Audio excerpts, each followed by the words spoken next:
Kumusta po? Kumusta po ang buhay-buhay natin mga kaibigan? Dito po sa amin sa Calamba City ay malungkot ang panahon, pero hayaan lang po natin malungkot ang panahon. Wag na po tayong makiramay sa kalungkutan niya. Wag po tayong paapekto sa kalungkutan ng panahon. Basta ang mahalaga po, masaya po tayo, ano po. Pero sa oras po ito mga kaibigan, total malapit naman ang sumapit ang Kapaskuhan, may nais lang po akong ibahagi sa inyo na salita ng Diyos. Dito po sa Mateo chapter 6 verse 14 and 15, sabi po dito, sapagkat kung pinatatawad ninyo ang mga nagkakasala sa inyo, patatawarin din kayo ng inyong amang nasa langit. Ngunit kung hindi ninyo pinatatawad ang mga nagkakasala sa inyo, hindi rin kayo patatawarin ng inyong Ama. Purihin po ang ating Diyos sa kanyang salita. Kaya ko po ibinabahagi sa inyo ang bagay na to kasi malapit na naman pong dumating ang araw ng Pasko, di po ba? Tuwing araw ng Pasko ay nagkakaroon po ng patawaran sa isa't isa. Unang-una, pamilya, magkakaibigan, magkakamag-anak, magkakapitbahay, di po ba? Ngayon, kapag nakapagpatawad na po tayo, ay itudo na po natin yung kapatawaran na yon. Ibig sabihin, ingatan na po natin ang bawat damdamin ng mga tao na nagkaayos na wala na pong gagawin sa isa't isa para magkaroon ulit ng sigalot o samaan ng loob. Kasi minsan, kapag paulit-ulit na samaan ng loob, hindi po maganda ang hindi po maganda ang naidudulot sa damdamin, para bang wag na nga lang mag-usap kung ganyan lang din namang paulit-ulit lang din naman ginagawa na ako ng masama, wag na munang mag-usap habang buhay na, may mga ganun pong at nakakalungkot po yan mga kaibigan. So ako pag sinabi kong itodo na yung pagmamahalan, yung pag-ibig na ng Diyos ang ating ipairal, napaka blessed po ng isang tao na humihingi ng tawad at ganun din ang tao na marunong magpatawad. Tandaan po natin itong salita ng Panginoon na sinabi po dito sa verse 14, sapagkat kung pinatatawad ninyo ang mga nagkakasala sa inyo, patatawarin din kayo ng inyong amang nasa langit. O di po ba? Hindi po ba tayo pinagpala ng Diyos na kapag nakapagpatawad tayo ng mga taong nanakit sa atin, gaano man kabigat yan, gaano man kadami yan, gaano man kasakit yan, pero kapag nakapagpatawad tayo, ay patatawarin din tayo ng Panginoon sa ating mga kasalanan. O di po ba? Kasi minsan parang yung kapwa lang natin ang naiisip natin na nagkasala, pero tayo parang sa sarili mo, may mga taong gano'n na parang wala siyang kasalanan. Tandaan po natin ito mga kaibigan. Ang dalawang taong nagkakaroon ng sigalot o nagkakagalit, pareho po yung may bahagi yan. Hindi po pwede na basta na lang nagalit yung tao sa'yo. Ibig sabihin, meron ka ding kabahagi doon sa galit niya. Kasi minsan may mga tao na kapag galit, imbis na doon sa tao na kinagagalitan niya, sabihin na ipapasa pa doon sa iba. Tapos yung napasahan, may pinasahan uli hanggang nagkapasa-pasa na hanggang nakarating na doon sa tao na meron kang galit. So maganda po yun kapag meron po tayong galit sa isa't isa. Wag na po nating ipasa pa kung kani-kanino. Puntahan po natin yung may pag-ibig na approach na, uy, alam mo, pare, mare, kapatid, o kuya, ate, manong, nung nakaraang araw, alam mo, sakit nung sinabi mo, nasaktan kaya ako doon. Minsan kasi may mga taong nakakagawa ng pananakit na hindi sinasadya. Kaya hindi niya rin alam na nakapanakit pala siya. Pero mas maganda talaga na kapag nasaktan ka, mismo yung nanakit, kausapin natin para magkaintindihan agad. Para wala nang involved na ibang tao sa nangyari. At wala rin makakaalam na ibang tao na meron palang nangyaring ganon. Kasi alam nyo po, ang panahon natin ngayon, Yung inaabangan lang talaga ni Satanas ay yung pagkakagalit, pagkakasira ng relasyon ng mag-asawa, magkapamilya, magkakapatid, magkakaibigan, magpipinsan, magkakapitbahay. Yan lang talagang inaabangan ni Satanas eh. Yan lang talagang inaabangan ng Diablo na pangyayari sa buhay ng tao. Kaya ito pong mensahe ng Diyos dito po sa Matthew chapter 6 verse 14 to 15 ay napapanahon po ito mga kaibigan. Tinuturuan po tayo ng Diyos ng tama at ito po isang laki o nakakatakot na warning ng Panginoon, di po ba? Kasi kung hindi tayo magpatawad, ay hindi rin tayo patatawarin ng ating Diyos Ama. Kapag hindi ka pinatawad ng Diyos, saan ka pupunta? Siyempre, doon sa kabilang buhay, sa impyerno. Kapag nagpatawad ka, at minahal mo yung kaaway mo, pinanalangin mo pa, pag namatay ka, pag inalis ka ng Diyos dito sa lupa, doon ka siyempre uuwi sa kaharian ng ating Panginoon. Doon wala nang, kung ano pa man doon, wala nang malungkot doon, wala nang sakit, wala nang intriga, wala nang galit, wala nang puot, wala nang hinanakit. Piliin na po natin yung langit. Kaya nga po, huwag po natin pag-aralan, kundi gawin po natin ang iniuutos ng Diyos na magpatawad para patawarin din po tayo ng ating Panginoon. At kapag pinatawad na po natin, wala na pong kasunod yun na kwento. Huwag na po yung, hoy, mabuti nilang Kristiyano ako kaya napatawad ko. No. Huwag pong ganun. Hindi po yung totoo na patawad mo kasi may sinasabi ka uli. Pag nakarating na naman yan doon sa pinatawad mo, another naman yung issue. Pag nagpatawad na tayo, limutin na po natin yung nakaraan. Ipakita na po natin yung totoong pag-ibig ng Diyos sa buhay ng mga taong pinatawad natin. At wag na po nating ulitin na gawin muli sa kanila yung ginawa natin. Ganon din naman yung mga taong hiningian ng tawad. Wag po tayong magmalaki. Kapag humingi po ng tawad ang tao sa iyo, o yung kapwa mo, wag po tayo magmalaki sa harapan ng Panginoon.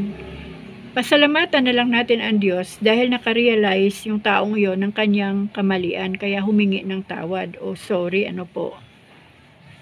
Ang Diyos po ay nakatingin lang sa ating mga puso, hindi po doon sa mga bagay na ginawa natin, kundi nakatingin doon sa puso ng humihingi ng tawad. Totoo kaya ito?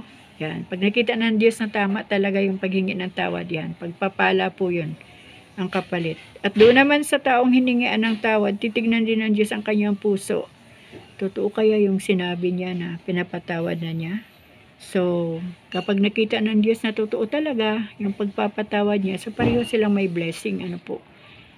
Kung mayroon mang nasisirang relasyon at nagkapatawaran na, mas igihan na po ang panibagong relasyon na sisimulan sa tama. Nakakalungkot po yung mga sitwasyon na mula po doon sa mga magulang napunta sa anak hanggang sa kaapu-apuhan na hindi po nakapagpatawad. Marami na pong nawala, mga nangamatay na yung mga magulang, mga angkan, mula sa mga lolo't lula, nanay, tatay, tiya, tiyo, mga anak, ay hindi nakapagpatawad sa isa't isa. Tiyak na po yun. Dahil hindi po sila humingi ng tawad sa Diyos at hindi rin sila nakapagpatawad ng kanilang kapwa, tiyak po yun. Wala po sila doon sa kaharian ng ating Panginoon. At yun po nakakalungkot. Huwag po natin pairalin ang pride. Alam niyo po yung pride na yan. Kayabangan po yan eh. Alam mo, ano po yan karakter ni Satanas, yung pride. Yung pride po ay hindi lang po yan isang bahagi ng buhay natin. Mayabang, no. Nakapaloob po ang lahat ng masamang pangyayari, masamang ugali ng isang tao sa salitang pride. Andyan po yung kayabangan, kataasan, andyan po yung panghuhusga, andyan po yung pangmamaliit ng kapwa, andyan po yung panlilibak. Lahat po yan ay nakapaloob sa salitang pride. Kaya wag po natin pairalin yun. Kung tayo po nakapagpatawad, wag nating ipamalita sa mga tao, alam mo, pinatawad ko na yan kasi lumuhod-luhod sa akin. Di po ba? Ang yabang ng espiritu, mga kaibigan. Meron namang minsan humingi ng tawad. Humingi na lang ako ng tawad para wala ng para okay na. Hindi naman okay kasi singaw lang. Sumingaw lang sa bibig yung sorry, patawarin mo ko, pero hindi naman galing sa puso. Dapat yung humihingi ng tawad at nagpapatawad laging nagmumula sa puso at gamit ang pag-ibig ng ating Diyos. Ang Diyos, sus, kung tayo lang ay sumbatan ng Diyos araw-araw sa ginagawa natin, patay tayong lahat. Pero kahit gaano pa kadami ang ginawa nating kasalanan sa Panginoon, never na sinumbatan tayo ng Diyos, kundi sa bawat sandali na tayo lumalapit sa Panginoon, tumingi ng tawad, ang Diyos ay laging nandyan, handang magpatawad at ipadama sa atin ang kanyang dakilang pag-ibig. So, sino tayo na mga tao para hindi magpatawad? Di po ba? Kung sinasabi na, ang Diyos nga ay nakakapagpatawad, wag po natin gawin yun. Hindi po natin sasabihin yun. Hindi po tayo Diyos. Tao lang po tayo na nabubuhay dahil sa habag ng Diyos. Sino ka naman para ipagmalaki mo yung pagpapatawa, di ba? Kaya wag po tayo magmalaki sa harapan ng Panginoon. Pag nagpatawad tayo, magpatawad tayo. Tapos ayusin natin sa susunod. Kapag nagkaroon uli ng parang naiinis ka na naman, nagagalit ka, lumapit ka sa Panginoon. Lord, alam mo, naiinis na naman ako kasi may nakita na naman ako sa ugali niya. Huwag mo kasing titignan yung ugali. Yung ugali mo ang tignan mo, wag yung ugali ng iba. Kasi kahit nakakainis na yung iba, pero kung ang puso mo ay tama sa harapan ng Diyos, at ipairal mo yung pag-ibig ng Diyos sa iyong kapwa, na ito na naman, nagsisimula na naman, lalawak yung pangunawa mo, ay, okay, talagang mahina siya, yun ang kahinaan niya. O, hindi yun ang ipag-pray natin sa Panginoon yung kahinaan niya. Huwag nating laging tinitignan yung kahinaan ng iba, kundi yung tayo, yung sarili natin, kung anong pwede nating gawin na mabuti doon sa taong may kahinaan. Kasi kung lagi po nating sasaluhin na lang lagi, salita. Kasi minsan naman talaga ang salita nakakapanakit pero salita lang naman yun, di ka naman binugbog hayaan mo na yung salita. Minsan, salita lang, basta ang mahalaga, totoo man o hindi, hayaan na lang natin para lang maging maayos lang ang lahat. Kasi kapag nainis na naman tayo, biglang dumating ang Panginoon, di ba, nainis ka, hindi ka nakarepent, natigok ka, agad-agad, sorry na lang. Hindi ka rin makakauwi sa kaharian ng ating Panginoon, di ba? Kaya nga po, ang buhay ngayon, parang basketball, yung kalaban, bantayan mo lagi kung paano gumalaw yung kanyang kamay sa paghawak ng bola, bawat galaw niya, bawat ikot niya. Ganyan po ang buhay ngayon. Maraming kalaban si Satanas. Andyan lang yan. Andyan lang yan sa ating harapan, likuran, tagiliran, uluhan. Na kumbaga itinitignan lang din ni Satanas yung ating kahinaan ngayon. Kung ano yung kahinaan natin, doon niya tayo titirahin. Pero kapag meron po tayong tamang pananampalataya sa Diyos, at tayo'y nananalangin sa Panginoon na, Lord, tulungan mo ako kasi itong mga tukso ng kasalanan, ayan na naman, pakaway-kaway na naman, ang Diyos po yan tutugon. At ang tukso, mga kaibigan, tandaan nyo na, tandaan po natin yan. Ang tukso ng demonyo, hindi po yan tumatakbo palayo sa tao.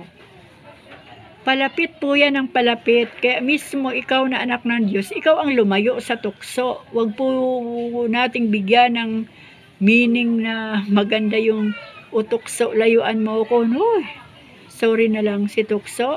Hindi nakikinig sa kanta na tukso. Lalapit at lalapit talaga yan para inisin ka, para utusan ka, udyukan ka na gumawa ng kasalanan. Kaya tayo mismo na mga anak ng Diyos, tandaan po natin ito. Dalawa na lang ang mahalagang utos ng ating Panginoon. Mahalin mo ang iyong Diyos, buong puso, buong isip, buong lakas, buong kaluluwa. Mahalin mo ang iyong kapwa na gaya ng pagmamahal mo sa iyong sarili. Pag mahal mo ang Diyos, hindi ka gagawa na ikakasakit ng puso ng ating Panginoon at ikakasira ng kanyang dakilang pangalan. Kasi mahal mo iniingatan mo, di ba? So, kung masakit sa'yo, masakit din yan sa ating kapwa. Ngayon, kung mahal mo rin ang iyong kapwa, hindi mo rin siya sasaktan, hindi mo siya gagawa ng issue, hindi mo siya gagawa ng kung ano paman. Kasi mahal mo siya eh. Kasi kung masakit sa kanya, masakit din sa'yo yun. Di po ba? So, yung pag-ibig ng Diyos na lang ating pairalin. Kaya dapat talaga nasa atin yung pag-ibig ng Diyos at nasa atin talaga yung presensya ng Holy Spirit. Kasi ang Holy Spirit ang nagpapaalala sa atin, yung iniisip mo mali na naman. Uy, yung binigas mong salita, mali yun. So, andyan lagi ang repentance. Kasi kung wala yung pag-ibig ng Diyos sa buhay natin, at wala ang presensya ng Holy Spirit, mabuhay. Matutukso ka talaga ng kasalanan. Kaya kailangan talaga yung tamang relasyon sa Panginoon, tamang pananampalataya sa Diyos. Kasama ang Holy Spirit ng buhay, may Biblia, may salita ng Diyos, may panalangin. Yan yung mga weapon natin para ang demonyo lumayo sa atin o makalayo tayo sa demonyo. Pero may may makapangyarihang pangalan kapag andyan na talaga sa harapan natin, sabihan natin na in Jesus name lumayas ka, lalayas yan. Pero madalas tayo po yung lumayo sa tukso.